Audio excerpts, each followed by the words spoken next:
Madame, Messieurs, bonsoir. Fin de la 15e épidémie de la maladie à virus Ebola dans la province du Nord Kivu, zone de santé de Béni.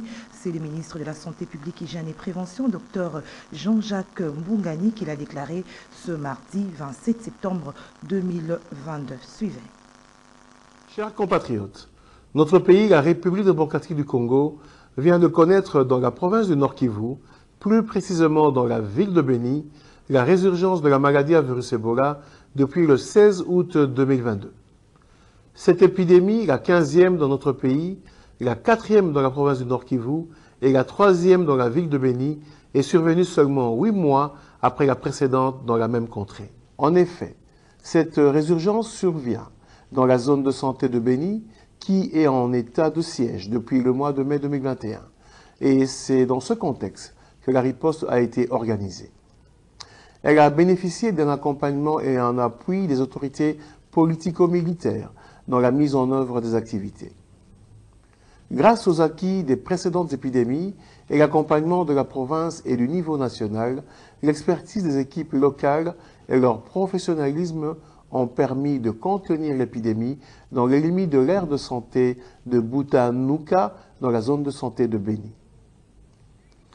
Chers compatriotes, cette résurgence a bénéficié de l'attention particulière du chef de l'État, son Excellence Félix-Antoine Tshisekedi Tshilombo, qui a chargé le ministre de la Santé publique, Hygiène et Prévention, à travers la Direction générale de lutte contre la maladie, à apporter toute l'expertise technique nécessaire à l'équipe provinciale et aux équipes locales dans la lutte contre cette résurgence. En ce mardi 27 septembre 2022, après 42 jours de surveillance renforcée, sans nouveaux cas confirmés et selon le protocole de l'OMS, je suis heureux de déclarer solennellement la fin de la 15e épidémie à maladie à virus Ebola dans la province du Nord Kivu en République démocratique du Congo, qui aurait duré 1 mois et 12 jours. Je remercie particulièrement les équipes locales de la zone de santé de Béni, la division provinciale de santé du Nord Kivu et les experts du niveau national qui ont œuvré sans relâche pour l'obtention de ce résultat. Ce résultat est également le fruit de l'appui de nos partenaires techniques et financiers, œuvrant toujours à nos côtés dans la gestion des urgences. Rendons-nous à l'hémicycle du Palais du Peuple, l'Assemblée nationale. Les députés nationaux étaient conviés ce mardi 27 septembre 2022 à une plénière avec comme ordre du jour l'examen et adoption du projet du calendrier de la session ordinaire de septembre 2022. Néanmoins, la rubrique matière non législative a été adoptée moyennant amendement. Reportage Eddy Kabir. Chers compatriotes, notre pays, la République démocratique du Congo, vient de connaître dans la... Il convient de mentionner que la rubrique matière non législative a été adoptée moyennant quelques amendements éventuels. Dans cette rubrique, il y a l'entérinement des membres de la Commission nationale des droits de l'homme, CNDH, les contrôles budgétaires et l'examen des rapports périodiques et annuels du Conseil supérieur de l'audiovisuel et de la communication CESAC. Mais bien auparavant, le président Christophe Bosso avait rendu un hommage mérité au chef de l'État pour son discours prononcé du haut de la tribune des Nations Unies en marge de la 77e Assemblée générale de l'ONU. Honorables députés, chers collègues, il faut rendre à César ce qui est à César. Nous avons suivi tous avec un grand intérêt l'important discours du chef de l'État à la 77e Assemblée générale des Nations Unies. En votre nom à tous, au nom du bureau et au mien propre, j'avais adressé à partir de Londres, en date du 21 septembre dernier, un message de félicitations et d'un vibrant hommage pour son discours patriotique et panafricaniste. À son Excellence, M. Félix Tshisekedi Tshilombo, président de la République démocratique du Congo, chef de l'État. Honorables députés, chers collègues, le peuple congolais, à travers ses élus que nous sommes, lui en sait gré pour avoir défendu brillamment l'intégrité du territoire de la République démocratique du Congo, mise en péril par l'agression barbare du Rwanda, en violation totale du droit international. Un discours percutant, étayé des arguments probants et irréfutables, corroborés par différents rapports crédibles, notamment celui des experts des Nations Unies. Pays.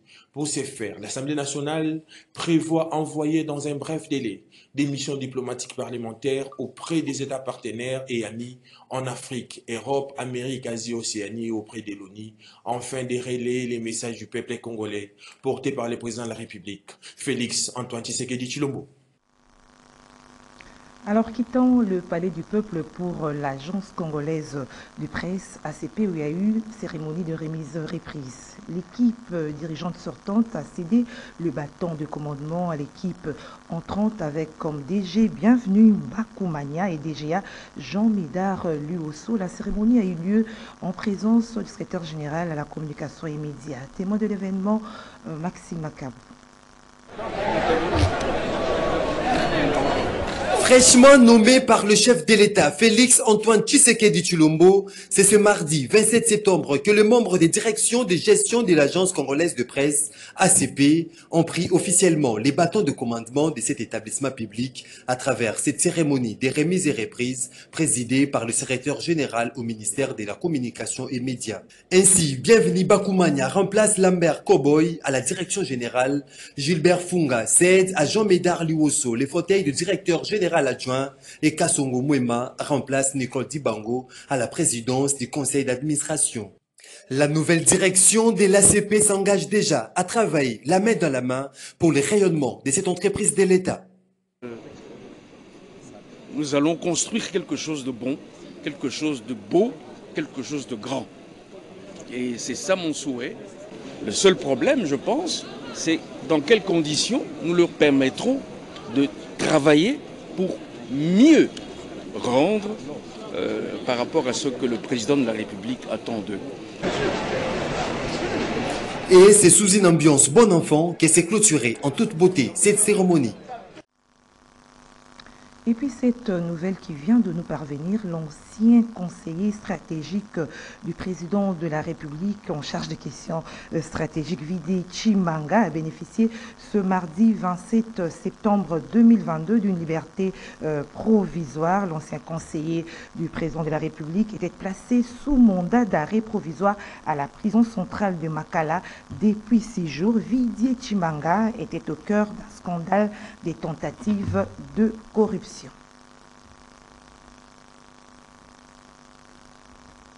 Autre chose, la dynamique Maître Paul Oluwatakachi a lancé le week-end dernier la 5e phase de dépistage volontaire et gratuit du paludisme au camp Faza. Nous sommes là dans la commune de Barumbu, comme nous l'a dit Maxime Macabou. Cette 5e phase de dépistage volontaire et gratuit du paludisme organisée par la dynamique Maître Jean-Paul Oluwatakachi ici au camp Faza dans la commune de Barumbu s'inscrit dans l'optique d'imprégner une nouvelle marque, aussi changer les vécus de Congolaises et Congolais dans le secteur de la santé. Cela passe avant tout à l'assainissement de l'environnement. Ainsi, tous les cas testés positifs au paludisme ont bénéficié gratuitement de médicaments, un geste de générosité que rare de Congolais posent en faveur de la population. Mais dans les soucis de pouvoir imprégner une marque nouvelle, dans les soucis de pouvoir changer le vécu quotidien des Congolais, nous avons entamé une série d'activités dans le volet particulièrement de la santé. Aujourd'hui, nous sommes à notre 5e phase, présentement au Kambaki, ex-phase, dans la commune de Barumbu, parce que nous avons dit, on a déjà songé à la population civile à travers les églises de réveil et mosquées. Aujourd'hui, nous devrions nécessairement songer aussi à nos frères et sœurs des familles militaires. Parce que vous savez, quelqu'un qui est malade ne peut pas aller à l'école ni travailler, encore moins aller au front. Mais à travers ce dépistage volontaire et gratuit du paludisme, nous leur donnons l'occasion de s'y connaître d'abord, être en bonne santé et aussi être à mesure de vaquer à leurs occupations. Et cela de manière gratuite.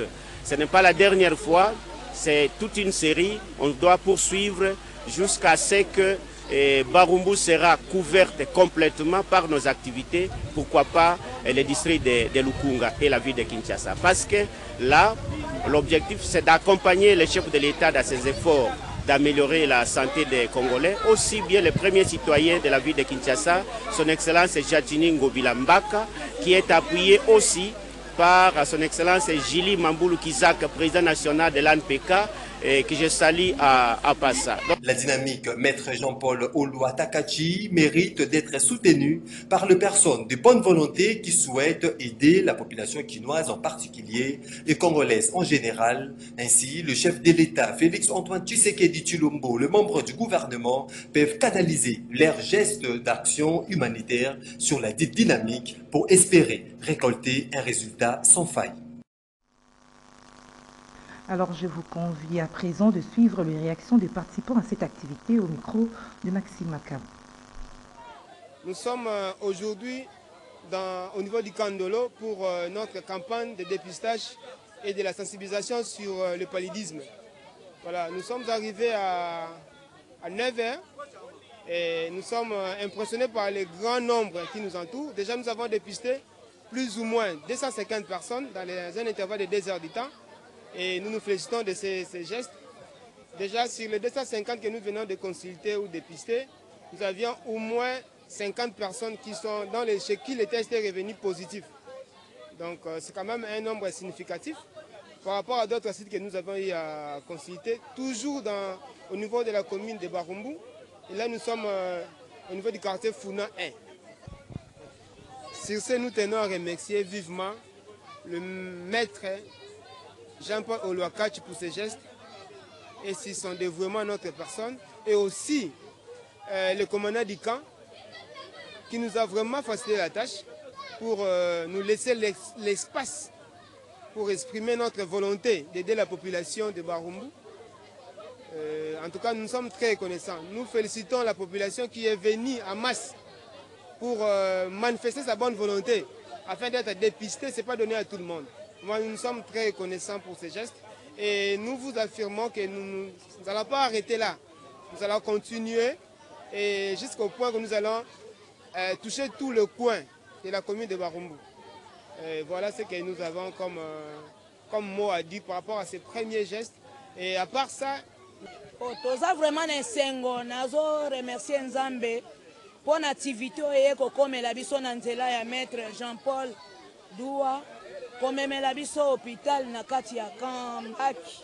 Hôpital oyo bato mingi bazobela baza même na makoki ya kokende hôpital te, mais biso eyeli biso ya ofele consultation ofele traitement ofele yango pe kosala eke tozala nzoto makasi mpo na nzoto makasi nde mutu akozala na makoki même ya koluka, mais soki oza na maladi okodepense mingi okozanga économie. Acte oyo asali eza acte moko ezomema biso na développement pour bonne santé nde ekopesa courage ya mutu adébrouiller asala baactivité pour lobi azala pe na économie na kati ya ndako, mais avec la maladie okozala na économie te.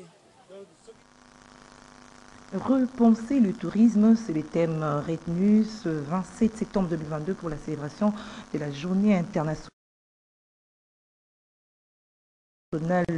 du tourisme. Autre détail sur cette journée avec Abishag. C'est sous le thème Repenser le tourisme que l'humanité a célébré la journée internationale du tourisme cette année. Ce thème est considéré comme une source d'inspiration en vue du débat pour repenser le tourisme au service du développement, notamment grâce à l'éducation et aux emplois et grâce à l'impact du tourisme sur la planète, ainsi que grâce aux possibilités d'assurer une croissance plus durable. Elle place l'être humain au centre de la discussion des questions fondamentales telles que où va le tourisme, où voulons-nous aller et comment y arriver. La journée mondiale du tourisme est célébrée alors que le tourisme est de plus en plus reconnu comme un pilier crucial du développement et du progrès. À cet effet, l'Assemblée générale des Nations unies a tenu un débat spécial sur le tourisme illustrant l'importance historique de ces secteurs. Le tourisme figure à présent parmi les priorités d'action des gouvernements et des organisations internationales et de toutes les régions du monde. Il constitue aujourd'hui l'un des secteurs économiques les plus importants du monde. Il emploie une personne sur 10 sur la planète et assure des moyens de subsistance à des centaines de millions d'autres. La levée des restrictions sur les voyages encore en place, en même temps que les retours en confiance chez les touristes, seront d'importants leviers du redressement du tourisme, donnant espoir et offrant des débouchés à des millions de personnes partout dans le monde. Parlons éducation. Dans l'arrière-pays, plusieurs écoles font face au manque de matériel adéquat, tel les conseils établis par Nancy Ileka. Dans certaines écoles dites non viables, les conditions d'apprentissage ne permettent pas une bonne concentration. Regardez. Si à Kinshasa, la capitale de la République démocratique du Congo, les élèves étudient dans des conditions acceptables, pour ne pas dire dans des meilleures conditions, ce n'est pas le cas dans l'arrière-pays où ils étudient dans des écoles dont la plupart sont dans un état piteux, ressemblant à des véritables bicoques. Le droit des enfants à une éducation de qualité, donc bafoué, une situation qui va à l'encontre de la Convention internationale du droit de l'enfant qui stipule dans son article 28 alinéa E que les États partis prennent les mesures pour encourager la régularité de la fréquentation scolaire et la réduction des taux d'abandon à l'école. Ici, par exemple, dans cette école non viable, comme on peut le voir sur ces images, la toiture est faite de paille avec des fissures, tant au niveau de la toiture que sur les murs. Les enfants sont exposés aux intempéries avec toutes ces conséquences sur leur santé. À cause de leur détermination à étudier, ils se sont quand même fabriqué un tableau en bois et des bancs bricolés avec des morceaux de bois étalés sur le sol. L'uniforme scolaire pour les identifier comme étant les élèves d'une école catholique ou privée n'existe pas. Visiblement, le secteur de l'éducation bat de l'aile dans certains coins du pays.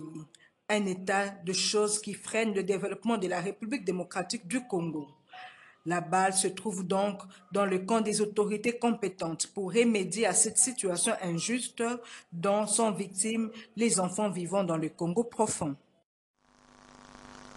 En société, ces constats faits par nos reporters devant certaines institutions bancaires de la capitale, en tout cas, des longues files d'attente sont observées dans la plupart des agences. Plusieurs personnes éprouvent d'énormes difficultés pour soit retirer de l'argent ou soit déposer de l'argent. Suivez. Il suffit de passer devant une banque pour faire ces constats. De longues files d'attente sont observées devant la plupart de ces agences dans la capitale. Retirer ou déposer son argent, un exercice pénible pour les clients. Ces derniers se plaignent de la lenteur des caissières, du non-respect de l'ordre de passage dans les guichets ou de manque de gentillesse de certains agents. Outre cela, les quelques chaises prévues ne suffisent pas et par conséquent, beaucoup de personnes sont obligées de passer de longues heures debout en train d'attendre leur tour. D'autres sont assis à même le sol, comme à l'époque coloniale et ou celle de la traite négrière. Les clients dépensent d'énormes énergies pour être en possession de leur argent, une situation qui semble s'accentuer pendant la période de paye salariale où les guichets connaissent un engouement des clients étant donné que la plupart des distributeurs implantés dans la ville par différentes banques sont souvent confrontés aux problèmes de liquidité ou à des problèmes de connexion. Les dirigeants de ces institutions bancaires à problème sont donc invités à se pencher sur cette situation qui gêne leurs clients. N'est-ce pas que dit-on que les clients est roi? Société toujours. Les jeunes de la commune de Lemba Terminus se plaignent du fait que le terrain méfait le servant habituellement pour des matchs de football loisirs ou d'autres activités sportives soit transformé chaque soir en terrasse avec des conséquences dramatiques qui en découlent suite aux morceaux de bouteilles de bière cassées qu'ils retrouvent sur l'heure des jeux chaque matin. Jouissance Lucie Labo et Xavérienne Zaméa, stagiaire de l'IFASIC, nous en parlent. Nous sommes ici au terrain méfait dans la commune de Lemba. Cet espace public accueille habituellement des matchs de football ou d'autres activités sportives des jeunes, surtout pendant la période des vacances ou les week-ends. De jeunes du quartier expriment cependant leur inquiétude de voir cet espace transformé en terrasse chaque soir. Car, disent-ils, les morceaux de bouteilles cassées sont retrouvés sur l'air de jeu les matins, avec toutes les conséquences dramatiques qui pourraient en découler. D'où cet appel aux autorités. Je suis contre, parce que ce n'est pas du tout bien. Au terrain, il faut battre comme ça, c'est pour s'entraîner. Et les gens aussi jouent. Quand ça commence encore à se transformer comme ça, vous trouvez que ce n'est pas vraiment du tout normal. Quant à moi, en tout cas, ce n'est pas bon. Je dirais seulement aux autorités de voir ce qui se passe, parce que normalement, ce n'est pas du tout bien. Il faut qu'ils passent, voir ce qui se passe. Et surtout, comment dirais-je, les maîtres, ils connaissent tout ce qui se passe. Ils connaissent vraiment très bien que pendant la journée, c'est le terrain de football, pendant la soirée, c'est les terrasses. Bon, et ça contre, il faut qu'on respecte l'espace de football. Et ça contre les lots, même dans cette équipe, tous ont des blessures et des pas à bana. On a ce terrain, le lobby nango. Au monde a banzeta bakamundele au monde a makasa donc salité vraiment et sa propreté même si aux opé s'entraînement aux a la difficulté makasi yangwana et sa propre na osenga vraiment na bakambi yasne ba aider biso surtout pour na ba lumière so ba tirer biso lumière makasi na ba terrain lumière publique na terrain donc et aux a vraiment malade et pour empêcher bandeko oyo Il suffit de rappeler que plusieurs espaces verts et d'intérêt communautaire sont menacés de disparition dans la ville-province de Kinshasa. Un mot de sport pour terminer. Le Léopard U23 de la République démocratique du Congo s'est imposé l'après-midi de ce mardi 27 septembre au stade de Martyr devant le Walia de l'Éthiopie par un score d'1-0. Avec cette victoire, le Léopardo passe au deuxième tour des éliminatoires de la CAN U23 qui se jouera au Maroc. Et les Léopards seniors se sont imposés par 3-0 sur la Sierra Leone. Une première victoire sous l'ère Sébastien Desarbres. C'était dans le cadre de matchs amicaux joués au Maroc. Fin de cette édition du journal. Madame, Messieurs, merci de nous avoir suivis. Portez-vous bien. Au revoir.